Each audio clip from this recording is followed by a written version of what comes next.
Bienvenue à cette présentation sur le psaume 4.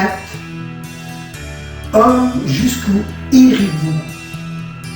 Qui correspond à un appel à la repentance pour les hommes vivant sans Dieu. Pendant une bonne partie de sa vie, David a dû combattre avec son armée de nombreux ennemis d'Israël. Ammonites, Moabites, Philistins, Amalécites et autres. Dans le psaume 4, composé alors qu'il était en guerre contre une des nations environnantes, David éprouve de la compassion envers ces peuples qui ne connaissent pas Dieu et qui sont idolâtres. Il lui donne donc un cœur de compassion pour ses propres ennemis.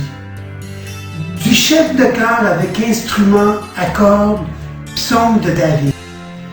Quand j'appelle, réponds-moi. Dieu, c'est toi qui rétablis mon droit. Dans la détresse, tu m'as soulagé. Écoute ma prière selon ta bonté. David traverse une période de détresse où il implore l'aide de Dieu. Dès le début du psaume, il proclame la bonté de Dieu, affirmant que c'est lui qui lui fera justice. Hommes, jusqu'où irez-vous dans le mensonge et la calomnie? Hommes, jusqu'où irez-vous dans la vanité et le mépris? Dieu donne à David une perspective différente de ses ennemis. Il ne les voit plus comme des êtres à détruire, mais des malheureux aveuglés par le mensonge et n'ayant aucun but dans leur vie, soumis à l'emprise de leur roi. L'homme sans Dieu est victime du mensonge qui domine la pensée collective de son peuple.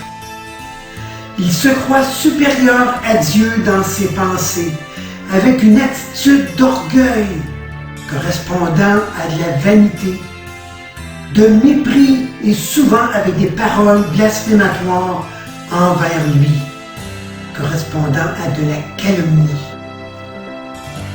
Par ces paroles, David veut leur faire réaliser l'état de leur cœur afin qu'ils viennent à Dieu. Sachez que le Seigneur honore son ami fidèle. Il m'écoute quand je l'appelle.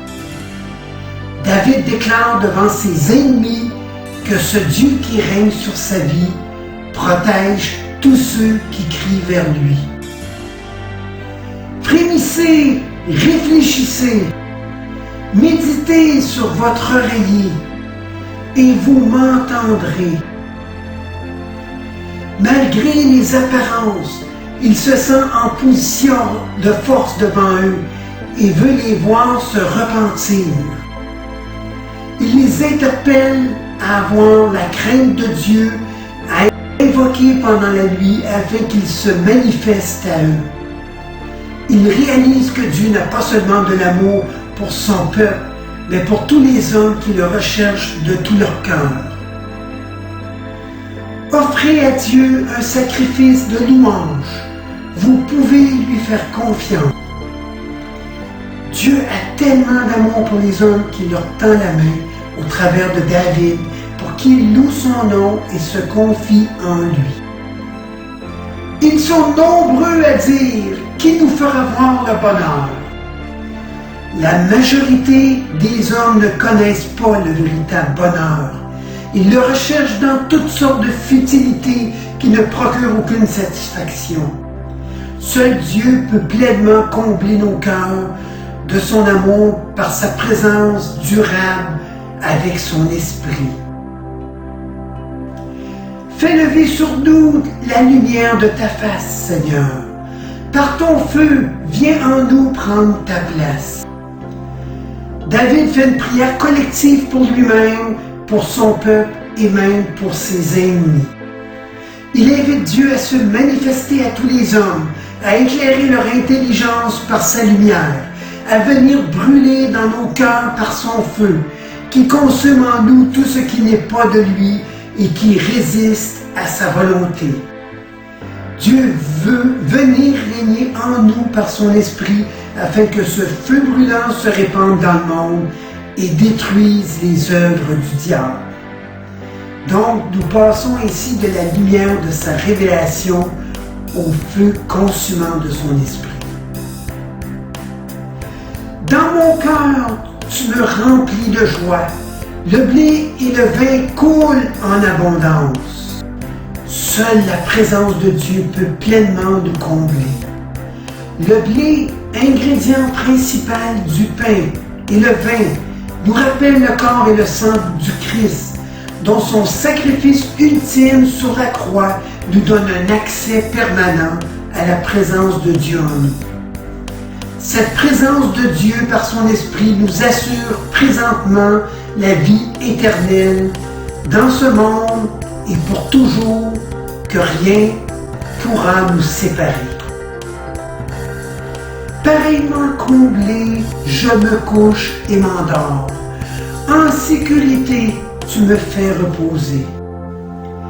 Le bonheur d'être dans sa présence lui donne sa paix qui surpasse toute intelligence. Il demeure le meilleur remède contre l'angoisse et l'insomnie, nous permettant de nous reposer de nos œuvres dans un perpétuel sabbat. Il nous assure la sécurité de notre âme supérieure à un passeport vaccinal, l'Esprit Saint étant notre passeport pour le ciel, éternellement dans sa présence. Maintenant, j'aimerais vous proposer quelques réflexions inspirées du psaume 4. Avez-vous le Saint-Esprit dans vos vies, vous permettant d'avoir une relation intime avec Dieu? Sinon, reconnaissez-vous avoir vécu votre vie sans Dieu en vous appuyant sur vous-même? Avez-vous senti que Dieu vous tendait ses bras afin que vous lui donniez votre vie? Êtes-vous prêt à le faire maintenant dans l'intimité de l'endroit où vous vous trouvez présentement? Oui, Père Céleste, je veux te remettre toutes les personnes qui ont écouté cette présentation, ceux qui te connaissent, mais surtout ceux qui ne te connaissent pas, qui se posent des questions, qui te recherchent, même peut-être sans le savoir. On te demande, Père Céleste, de toucher leur cœur, d'emmener en eux la révélation. Je te bénis pour l'effort qu'ils ont fait d'écouter cette présentation.